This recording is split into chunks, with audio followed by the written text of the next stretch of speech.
네, 안녕하세요. 함께하는 교회 큐티 시간입니다. 네, 벌써 월요일부터 이제 금요일까지 이제 함께 우리가 큐티하는 시간을 갖고 있는데요. 오프라인으로 우리 함께 모여서 하면 너무 좋겠지만 또 이렇게 온라인으로라도 또 저희가 함께 모여서 하나님의 말씀을 먹는, 또 하나님 말씀을 나눌 수 있는 시간이 있다는 게 얼마나 감사한지 모르겠습니다. 오늘 3월 3일 금요일 본문입니다. 마태복음 16장 1절부터 20절입니다. 바리새인과 사두개인들이 와서 예수를 시험하여 하늘로부터 오는 표적 보이기를 청하니 예수께서 대답하여 이르시되 너희가 저녁에 하늘이 붉으면 날이 좋겠다 하고 아침에 하늘이 붉고 흐리면 오늘날이 굳겠다 하나니 너희가 날씨를 분별할 줄 알면서 시대의 표적은 분별할 수 없느냐. 악하고 음란한 세대가 표적을 구하나 요나의 표적밖에 보여줄 표적이 없느니라 하시고 그들을 떠나가시니라. 제 아들이 건너편으로 갈새 떡 가져가기를 잊었더니 예수께서 이르시되 상가 바리새인과 사두개인들의 누룩을 주의하라 하시니 제 아들이 서로 논의하여 이르되 우리가 떡을 가져오지 아니하였도다 하거늘 예수께서 아시고 이르시되 믿음이 작은 자들아 어찌 떡이 없으므로 서로 논의하느냐. 너희가 아직도 깨닫지 못하느냐. 떡 5개로 5,000명을 먹이고 주운 것이 몇 바구니며 떡 7개로 4,000명을 먹이고 주운 것이 몇 강주렸는지를 기억하지 못하느냐. 어찌 내 말한 것이 떡에 관함이 아닌 줄을 깨닫지 못하느냐. 오직 바리새인과 사두개인들의 누룩을 주의하라 하시니 그제서야 제 아들이 떡이 누룩이 아니요 바리새인과 사두개인들의 교훈을 상가라고 말씀하신 줄을 깨달으니라. 예수께서 빌립보 가리사야 지방에 이르러 제 아들에게 물러 이르시되 사람들이 인자를 누구라 하느냐. 이르되 더러는 세례 요한, 더러는 엘리야, 어떤 이는 예레미야나 선지자 중에 하나라 하나이다. 이르시되 너희는 나를 누구라 하느냐. 시몬 베드로가 대답하여 이르되 주는 그리스도이시요 살아계신 하나님의 아들이시니이다. 예수께서 대답하여 이르시되 바요나 시몬아 네가 복이 있도다. 이를 내게 알게 하시는 이는 혈육이 아니요 하늘에 계신 내 아버지시니라. 또 내가 내게 이르노니 너는 베드로라. 내가 이 반석 위에 내 교회를 세우리니 음부의 권세가 이기지 못하리라. 내가 천국 열쇠를 내게 주리니 내가 땅에서 무엇이든지 매면 하늘에서도 매일 것이요 내가 땅에서도 무엇이든지 풀면 하늘에서도 풀리리라 하시고 이에 제자들에게 경고하사 자기가 그리스도인 것을 아무에게도 이르지 말라 하시니라. 아멘. 오늘 본문을 보니까요, 세 분류로 우리가 이제 이 스토리를 볼 수 있는데요. 첫 번째는 뭐냐면 표적을 구하는 바리새인과 사두개인들, 또 두 번째로는 바리새인과 사두개인들의 누룩에 대한 이야기, 또 마지막에는 빌립보 가이사랴의 교훈이 나옵니다. 사실은 이 세 가지 이야기가 각각 나눠져 있어서 어떻게 이것을 우리가 큐티를 할 때 한 번에 이것을 통일성 있게 읽어내고 나눌 수 있을까, 또 이해할 수 있을까를 좀 이제 고민이 여러분들에게 좀 되시죠? 근데 사실은 이것은 일맥상통한 내용입니다. 첫 번째로 표적을 구하는 바리새인과 사두개인들은요, 사실 여러분들이 예수님 당시에 있었던 그 당시에 있던 기득권을 가졌던 종교 지도자들입니다. 근데 사실 이 두 사람은요, 이 두 부류죠. 이 바리새인과 사두개인들은 서로 사이가 좋지 않았습니다. 쉽게 말하면 이렇게 얘기할 수 있겠습니다. 바리새인들은 굉장히 율법을 중시하고 굉장히 보수, 그러니까 우리 것이 좋은 것이요 라고 해서 좀 보수적인 색채를 가진 이제 종교 집단이라고 한다면, 이 사두개인들은요 귀족 출신들의 대우분이었거든요. 그 유대 귀족 출신들이. 그래서 이들은 굉장히 정치적이고 또 특별히 로마에 대해서 열린 마음을 가지고 있는 사람들이었어요. 그래서 바리새인들이 마치 보수의 상징이었다면 사두개인은 진보의 상징처럼 느껴질 수 있죠. 그리고 성경을 해석하는 데 있어서도 바리새인들은 영혼과 천사와 또 영적인 세계들에 대한 이해를 믿고 또 부활에 대한 것을 믿었지만, 사두개인들은 굉장히 현실적이고 이성적인 사람들이라 그 부분에 대해서는 해석을 달리 했거든요. 근데 이 두 사람들이 의기투합하는 장면이 나오는데, 사이가 좋지 않은 그 두 부류가 의기투합해서 누구에게 시험하고 누구를 미워하고 누구를 대적하냐면 예수님을 미워하는 장면이에요. 참 신기하죠. 공통의 적이 생긴 거죠, 이 두 사람들한테, 이 두 부류들한테.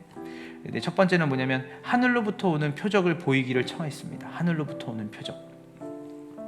그러니까 근데 예수님이 묘한 말을 해요. 너희가 저녁에 하늘이 붉으면 날이 좋겠다 하고 아침에 하늘이 붉고 흐리면 오늘은 날이 굳겠다 하나니 너희가 날씨를 분별할 줄 알면서 시대의 표적은 분별할 수 없느냐. 악하고 음란한 세대가 표적을 구하나 요나의 표적밖에 보여줄 표적이 없느니라 하시고 그들을 떠나가니라. 여기서 우리 잘 보면 중요한 건 뭐냐면 이들이 표적이라고 하는 것은 눈에 보이는 어떤 현상을 예수님께 요구한 건데 이들이 요구했던 건 뭐냐면 물질적이고 현세적인 기적과 같은 일, 또 그리고 자신들의 그 만족과 자신들이 원하는 일들을 이루어주는 그런 어떤 현세적이고 물리적인 기적을 요구했다면, 예수님은 너희는 어떻게 그렇게까지 성경, 특별히 바리새인과 사두개인들은 종교 지도자들로서 그들은 성경을 깊이 연구했던 사람들이고 하나님의 말씀을 가까이 했던 사람들인데, 그들이 하나님의 말씀의 진리는 깨닫지 못하고 계속해서 현세적이고 이 땅의 물질적인 그 부분에 더 침착하여서 예수님에게 자신들의 원함을 이루어주는 표적을 구하는 것, 많이 생각해 봐야 돼요. 그러니까 말씀을 사랑하고 말씀을 많이 본다는 우리가 어쩌면 하나님의 뜻보다는 우리의 뜻을 이루어 달라고 하는 그 구함과 원함으로 우리가 신앙생활을 하고 있을 수 있다는 것이죠. 그래서 예수님 말씀하십니다. 내가 4절이에요. 악하고 음란한 세대가 표적을 구하나 요나의 표적밖에 보여줄 표적이 없느니라 하시고 그들을 떠나가니라. 요나는 구약의 선지자인데요, 여기서 말하는 요나의 표적은 요나가 물고기 뱃속에서 3일 동안 마치 죽음을 경험하죠. 죽음. 그러나 그 3일이 끝나고 나서 요나가 그 물고기 배에서 나오게 되고 그는 삶을 경험하게 되는데, 그 요나의 표적을 통해서 뭘 말하냐면 바로 예수 그리스도의 죽으심과 부활하심의 모형을 발견하게 되게 되세요. 예수님이 직접 말씀하시는 거죠. 예수님이 이 땅에 오신 목적이 무엇이죠? 우리를 대신해서 죽으시고 우리를 대신해서 다시 부활하시는 그 일을 위해서 예수님이 이 땅에 오셨다라는 것, 그것이 예수님이 이 땅에 오신 가장 큰 표적이요, 이들에게 보여줄 수 있는, 우리에게 보여줄 수 있는 가장 위대한 사건이라고 얘기하시는 것이죠. 약간 다르죠. 관점이 다른 거예요. 구하는 게 다른 거예요. 그리고 원함이 달라요. 그러니까 우리가 항상 복음을 생각할 때, 성경을 볼 때 우리의 관점과 하나님의 관점이 많이 다르거든요. 그래서 그 관점을 다시 하나님 편에, 하나님이 원래 의도하신 그 관점으로 우리의 관점을 맞추는 것이 굉장히 중요합니다. 그 뒤에 나오는 바리새인과 사두개인들의 누룩도 마찬가지입니다. 제자들도 예수님을 오해하는 거예요. 여러분 한번 따라해 보시겠어요? 사람이 떡으로 사는 것이 아니라 뭘로 살죠? 하나님 말씀으로 살아요. 근데 제자들은 계속 그 물리적인 떡, 그러니까 이 바리새인들과 사두개인들과 다를 바 없이 이 떡이라고 하는, 그 빵이라고 하는 그 떡과 빵에 초점을 맞추는 거예요. 그러니까 쉽게 말해서 현세적인 그 필요한, 물리적으로 필요한 그것들에 초점을 맞추고 예수님을 대하는 모습을 봐요. 예수님이 말씀하시죠. 뭐라고 말하냐면 11절에 어찌 내 말한 것이 떡에 관함이 아닌 줄을 깨닫지 못하느냐, 오직 바리새인과 사두개인들의 누룩을 주의하라 하시니, 여기서 말하는 누룩은 12절에 보니까 바리새인과 사두개인들의 교훈을 상가라고 말씀하신 줄을 깨달으니라. 그러니까 누룩은 바리새인과 사두개인들의 교훈이고요. 근데 그 교훈은 바로 뭐냐면 제자들이 먹는 것, 그들이 눈에 보이는 현세적인 탐욕적이고 물질적인 것들에 관심을 갖는 그 가르침이 바리새인과 사두개인들이 하나님 말씀을 뒤틀어서 마치 하나님이 의도하시고 하나님의 뜻이 우리가 현세적으로 부를 누리고 우리의 삶을 필요 충분하게 떡과 빵으로 채우는 그런 삶이라고 가르치는 잘못된 교훈을 얘기하는 것이죠. 근데 예수님은 그렇지 않다라는 거예요. 이제 마지막 이야기는 그 앞서서 얘기했던 사두개인과 바리새인들 그리고 제자들이 쉽게 말해서 예수님의 가르침을 뒤틀고 비틀고 하나님의 말씀을 자기가 원하는 대로 표적을 원하고 자신들이 원하는 대로 마치 하나님의 말씀을, 하나님의 가르침을 어쨌든 우리의 인생의 그 현세적인 물적인 복으로 필요 충분적인 복을 누리는 것으로 그들이 오해했다면, 지금 이 부분은요, 베드로가 빌립보 가이사라는 지방에 이르러서 예수님이 베드로에게 묻는 질문을 통해서 우리에게 바른 신앙이 무엇이고 또 진짜 예수님이 우리에게 주시고자 하는 그 표적이 무엇이고 그 교훈이 무엇이고 그 말씀의 중심이 무엇인지를 얘기하는 장면입니다. 예수님이 제자들에게 물어요. 사람들이 나를 누구라 생각하느냐 했더니 어떤 사람은 세례 요한, 어떤 사람은 엘리야, 어떤 사람은 예레미야, 선지자 중에 하나라고 말하죠. 그런데 예수님이 물어요. 다른 사람이 아니라 너는 나를 누구라 생각하느냐? 이게 뭐냐면 예수님의 의도성이 있는 질문이죠. 그랬더니 베드로가 예수님의 질문에 만점을 맞아요. 뭐냐면 주는 그리스도이시며 살아계신 하나님의 아들이십니다. 여기서 그리스도라는 뜻은 뭐냐면 구원자라는 뜻이에요. 메시아라는 뜻. 우리를 구원하실 분입니다. 기름 부음 받은 사람입니다. 이스라엘의 기름 부음 받았다는 뜻은 뭐냐면 왕과 선지자와 제사장의 그 역할을 하는 참된 구원자요, 참된 왕, 참된 선지자, 참된 제사장의 의미를 갖고 있거든요. 그래서 예수님은 구원자십니다. 그리고 살아계신 하나님의 아들이십니다 라고 했어요. 그랬더니 17절에 예수님이 놀라운 말을 하세요. 대답하여 이르시되 바요나 시몬아 네가 복이 있도다. 이를 내게 알게 하신 이는 혈육이 아니요 하늘에 계신 내 아버지니라. 즉 뭔 말이냐면 우리가 하나님이 예수님을 이 땅에 보내신 이유, 목적, 그리고 하나님의 그 의도를 우리의 생각과 마음으로는 이해할 수 있다 없다? 없어요.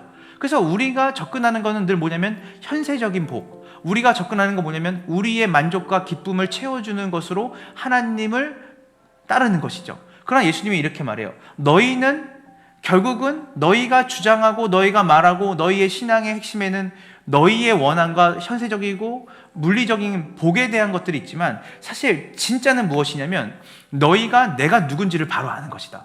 여러분, 기독교 신앙에서 가장 중요한 건 무엇이냐면 하나님을 바로 아는 것이에요.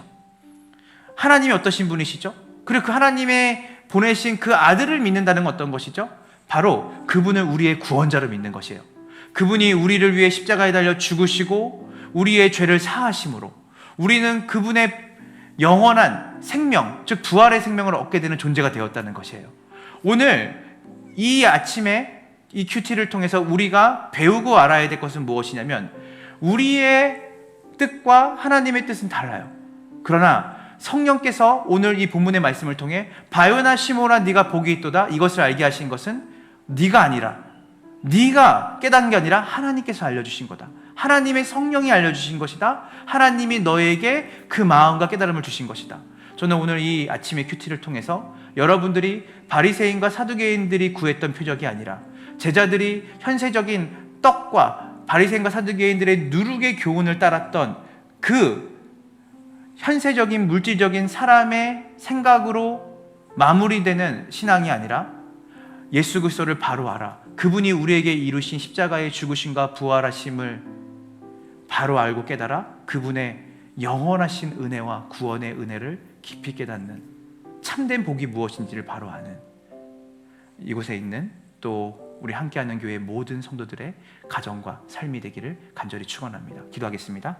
하나님 감사합니다. 마태복음 16장을 통해서 예수님이 어떠신 분이고 그분이 우리에게 보여주는 표적이 단순히 이 땅에서 먹고 사는 문제를 넘어서 이 땅에서 우리가 원하는 것을 이루어주는 걸 넘어서 우리를 영원한 죄에서 우리의 죽음에서 우리를 구원하시고 살리시고 하나님의 백성으로 하나님의 뜻을 따라 살아가는 참된 만족과 행복을 누리는 주님의 자녀로 회복시키는 그 놀라운 표적이 예수님에게 있다는 것을 우리가 믿습니다. 그것이 진짜 우리의 복입니다. 그분의 자녀가 되고 그분의 십자가와 부활에 참여하는 그 놀라운 복을 우리가 깨달아 알게 하여 주시옵시고 현세적인 복을 넘어서 영원한 하늘의 복을 사모하며 나아가는 우리 모든 함께하는 교회 성도들이 되어질 수 있도록 인도하여 주셔서 감사드리며 예수님의 이름으로 기도합니다. 아멘.